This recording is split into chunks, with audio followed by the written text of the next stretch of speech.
This Torah class is brought to you by TorahAnytime.com. Mask on?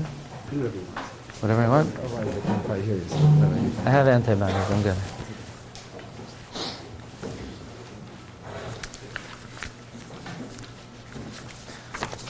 Okay, good morning everyone. I'm actually here for the Bike-a-thon.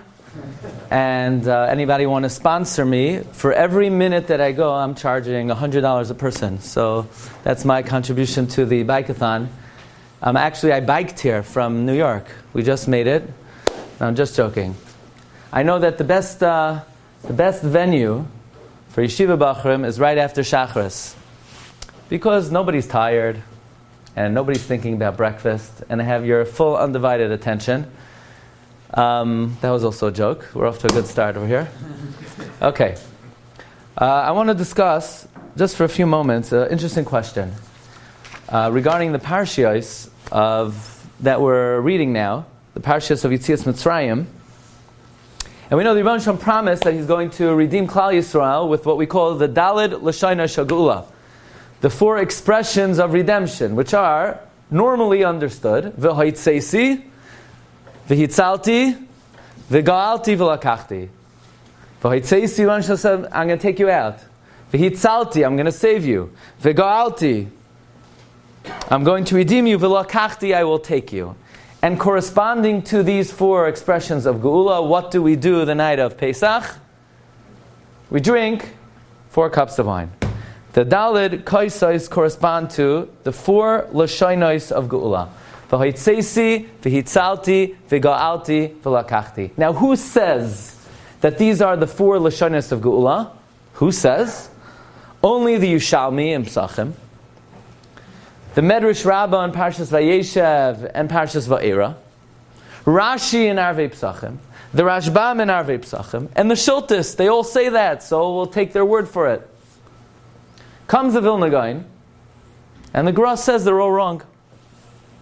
The Gra says the Medrash Rabbah in 2 places, the Shultis, Rashi, the Rashbam, the Yushalmi. It's a Ta'as Sofer in all 6 places. Says the Gra, let me tell you what the Dal Lashonos of Geula are. V'hoitzeisi, v'hitzalti, v'ga'alti, b'zroya netuya, u'biyad chazaka. Biyad chazaka u'b'zroya netuya. That's what the Gra says. V'hoitzeisi, v'hitzalti, v'ga'alti. One is biyad chazaka and the other is b'zroya netuya. And v'lakachti, nope, it's out. Says the Gra, v'lakachti is out. Rashi says v'lakachti is in, ta'as sofer. The Rashbam says v'lakachti, ta'as sofer. The Yushalmi, it's a ta'as sofer. The Shultis, it's a ta'as sofer. They're all printer's errors.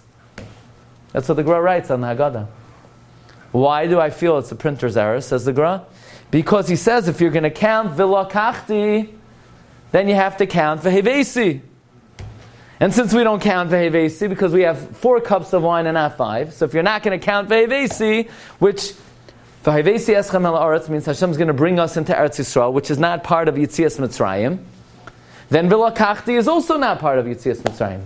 And therefore the Gra says, any Rishon Gemara that says V'lakachti, they're all wrong. It's the Gra. The Gra could do that.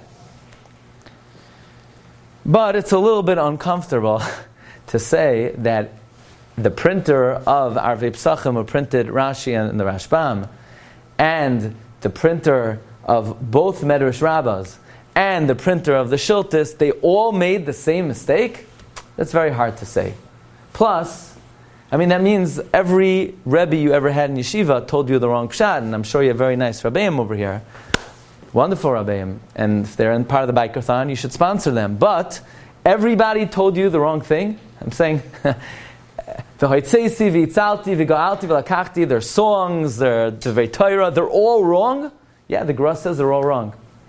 But there has to be a way to explain and answer the question of the Gra. And if you look in the Ra'avan is one of the Rishonim, so one of the Perushim on the Ra'avan, the Even Shlema asks, can it be that everybody made the same mistake? There has to be an approach to be able to answer the question of the Gra. Why Vehevesi is out and V'lakachti is in. Okay, that's the kasha of the Gra. We're going to try to answer the Gra's kasha. And what we have to understand is, what does the word v'lakachti mean? What does it refer to? V'hoitzeisi means Hashem will take us out of Mitzrayim. V'hitzalti means He's going to save us. V'ga'alti, He'll redeem us. What does v'lakachti mean? Maybe if we understand what it means, we can understand why v'lakachti is in and v'hivesi is out.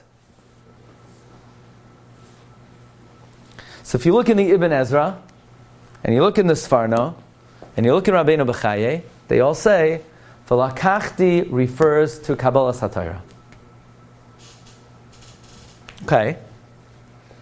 But still, if we're not going to count going into Eretz Yisrael because it's not part of Yetzias Mitzrayim, why would we count v'lakachti, which refers to Kabbalah HaTorah? So apparently, even though going into Eretz Yisrael was a great gift, that doesn't meet the bill, because that wasn't actually part of the Exodus leaving Egypt. But the giving of the Torah must have been much more fundamental and important to leaving Mitzrayim, that yes, it does meet the bill. Rabbeinu B'chaye writes, V'hoitzeisi refers to Rosh Hashanah. You know, on Rosh Hashanah, Mitzrayim, after enough makos, the Mitzrayim said enough is enough. They were so demoralized and broken, they can no longer subjugate us, and we stopped doing avodah in Mitzrayim. We didn't do any work in Mitzrayim. That's v'hoitzeisi. That happened on Rosh Hashanah. V'hitzalti, so we were in Mitzrayim, we weren't doing work, but we were still under the auspices of Paroi. So v'hitzalti is on Tesvav Nisan, the Rebbeinu Shalom took us out. That's v'hitzalti. V'ga'alti, Rabbeinu B'chaye says, is 7 days later when we crossed the Yam Suf.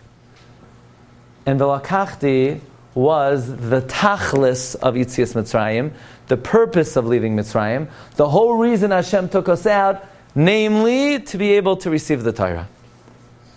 As the Sefer HaChinuch writes, Kol ikaron shel Yetzias Mitzrayim, the whole purpose of leaving Mitzrayim was to get the Torah. The purpose of Yetzias Mitzrayim was not to go into Eretz Yisrael, although Eretz Yisrael is one of the greatest gifts HaKadosh Baruch Hu gave us. But it was an added gift. It wasn't the tachlis, it wasn't the objective, it wasn't the purpose of Yetzias Mitzrayim. The purpose of Yetzias Mitzrayim was to be able to be mekabel the Torah. It's very interesting.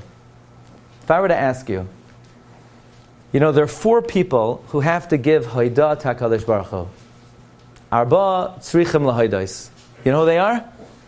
Someone who crosses the sea, someone who crosses a desert, someone who's in jail and gets out, someone who's sick and is healed. If I were to ask you, why do they have to thank the Rebbeinu Shalom? What are they so grateful for? You'd say, what do you mean? They were in a very painful, difficult, trying situation, and now they're released. In jail, you can't see your family, you can't you can't use your phone, you can't eat what you want to eat, you can't do what you want to do. When you're sick, it hurts, it's painful. Most people would say that the reason why these 4 people have to thank Hashem is because their lives were compromised. There's an amazing Marsha. The Marsha in Masechta Brachas Daf Nun Daled writes that the reason why these 4 people have to thank Hashem is because they're not able to accomplish with their lives what the purpose of their life is. And what is the purpose of life? Says the Marsha, to acquire shlemos,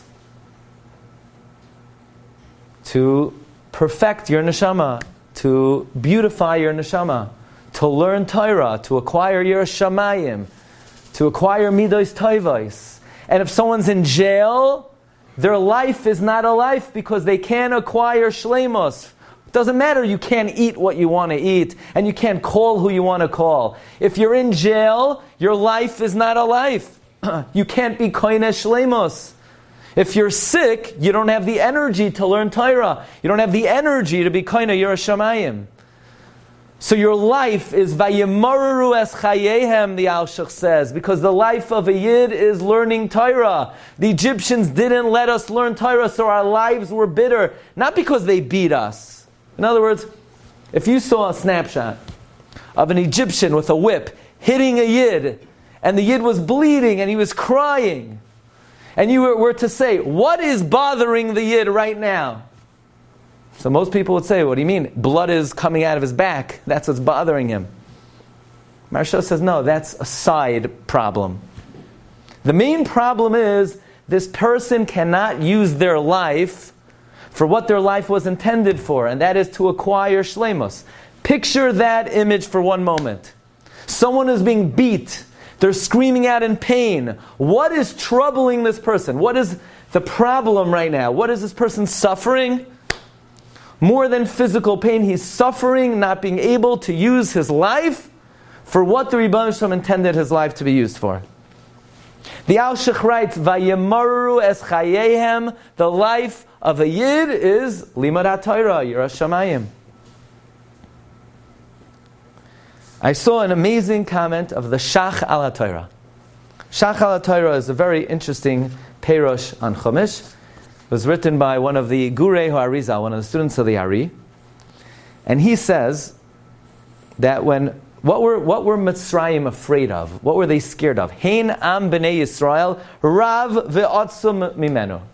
So the Parsha pshat is, the Mitzrayim were afraid that we would multiply and become strong. Says the Shach al HaTorah, no, the Mitzrayim were afraid that we would learn too much Torah. Because the Mishnah says in Avos that when someone is dedicated to the Torah, then the government, so to speak, has no shlita over them. Kol hamakabel al Torah, parkin me'olav, oil malchus.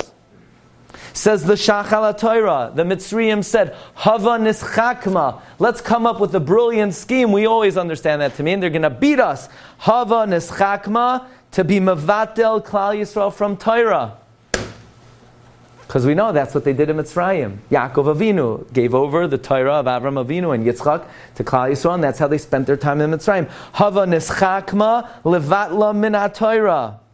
Vayasimu olav sarei misim, says the Shach al HaTorah. The gematria numerical value of sarei misim is 660. Gematria, sarei misim, bittul Torah. So the whole tachlis of Mitzrayim, we always think we were physically brutalized, we were in pain, we were tortured, and the answer is yes, yes, yes, of course. But that wasn't the Vayemaru es Chayeyem.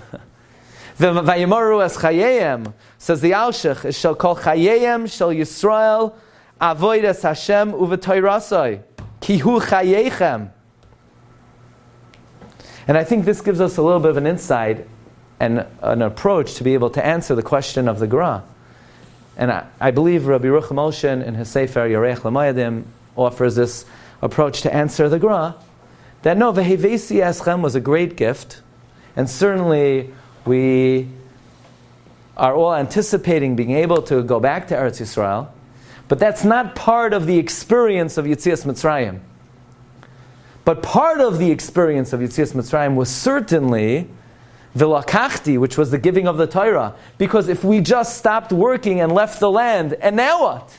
We're not redeemed yet. The whole exile was Sarei Misim, Bittul Torah. The whole exile was Vayemaru es Chayim. So we are not redeemed until we stand at Har Sinai to Mekabel the Torah, and that is the culmination of the Geula of Klal Yisrael. So we have the privilege to come to Yeshiva every single day and to learn Torah, to learn from Rabbeim, to learn from dedicated Rabbeim. That is literally experiencing the Geulas Mitzrayim every single day of our lives. When we say we have to remember Yetzias Mitzrayim daily, the real way that we do that is by dedicating ourselves to Limud HaTorah. That is the highest fashion and form of experiencing the Geula. Now, I have to share with you one story. It's not even my own story, but speaking to young men, it's worthwhile to hear this and to bear this in mind. I love Jewish history, and I'm a big fan of Rabbi Beryl Wein, who is a very interesting personality. Of course, a very multifaceted personality. He was a Rosh Yeshiva in his career. He was a Rav. He was a producer, writer. And he tells over the story. He was an only child, Ben Yachid. In 1946, he was 11 years old. And his father says to him, Beryl, today we're going to the airport. We're going to Chicago Midway Airport. He says, what's in the airport? He says a great rabbi is coming. Rabbi Yitzchak Isaac Halevi Herzog, the first chief rabbi of Palestine. He was the first rabbi of Palestine after World War II. He's coming to Chicago, and all the distinguished rabbanim are coming out to greet him, and all the yeshiva students are coming out to greet him. And Rav Herzog alights from the plane. He's a very regal and royal personality. He was wearing a shiny top hat. He had a cane. He would hold his Tanakh, and he comes down from the plane, and there's some 200 boys from the Skokie Yeshiva who came out to greet him. And Rav Herzog gives a 45-minute shiur in Yiddish, a whole pilpul, and when he's finished with the shiur, he turns to the Yeshiva Bachrim, and he speaks to them in English. Rav Herzog, contrary to popular opinion, many think he attended university. I don't believe he ever stepped foot in university in his life. He was homeschooled, and he was knowledgeable in kol mitzvahs. He was knowledgeable in all disciplines. He was self-taught. And he turns to the boys in English, and he speaks in an Irish brogue, as he was a rabbi in Ireland. And he said, I want you to know where I just came from. I just returned from Rome. I just had audience with the Pope. And I had with me a scroll, a list of 10,000 names of Jewish boys and girls who their parents gave them over as babies to Christian families in Germany, for these families to care for them during the Holocaust, as the parents felt that they would never see their children again. And I have the names of these 10,000 children. They're Jewish children. Pope, we would like them back. We lent them to you. You borrowed them. You watched these children for 5-6 years, but they're our children. Give them back. And the Pope flatly refused. He said, I'm not going to give back even one child. Our religion states that once a child is baptized, he will be a Christian forever, and we cannot return him. All of these children were baptized, and the Pope slams the door on Rav Isaac Halevi Herzog. I pleaded, I banged, no avail. Says Rav Herzog, these 10,000 Jewish boys and girls are lost forever. They're gone. And Rav Herzog was so overcome with emotion, he's standing there in front of these 200 boys, and he breaks out crying like a baby. He puts his head down, and he's weeping bitterly, and the boys in the yeshiva, they don't know what to do with themselves. They want to bury themselves. They're so frightened that this Gadol B'Yisrael is expressing this emotion so publicly. And then the rabbi defiantly raises his head like a lion, and he calls out, these 10,000 boys and girls are lost forever. But you boys, you're still here. You're still around. You still wake up every morning and put on tefillin and learn Torah. What will you do for the future of the Jewish people? What are you going to do for the rest of Klal Yisrael? And says Rabbi Wein, he was 11 years old, and he hears Rav Herzog calling out. He's crying out, what will you do for the future of the Jewish people? And he says many times in his life, he was discouraged, disheartened, despondent. He wanted to throw in the towel. But the cry of Rav Herzog was ringing in his ears, and continues to ring in his ears. What will you do for the future of the Jewish people? Here we are, 2021. We're in the Gullus over 3,000 years, and there's a small group of Shomrei Torah u'Mitzvahs still left in the world after a long and bitter Gullus. And that's what we are. We are the She'eres HaPleita. And if you have the privilege to come every day to Yeshiva and to learn Torah and to elevate yourselves, that's a question we have to ask ourselves every day. What are we going to do with ourselves? What are we going to do for Klal Yisrael? Yeah, we're young, we come to Yeshiva, we roll in, 7:27, 7:29, maybe a little too close to 7:30, and we don't really think much, what are we going to do with ourselves? But that is something we need to ask ourselves. and prepare ourselves now in these formative years that B'siyata D'Shmaya HaKadosh Baruch Hu should give us all the opportunity to do something for Klal Yisrael. I wish everybody bracha v'hatzlacha. Thanks for hosting me. Hatzlacha with the Bikathon, and hatzlacha bracha b'chol inyanecha. Shkayach. You've just experienced another Torah class brought to you by TorahAnytime.com.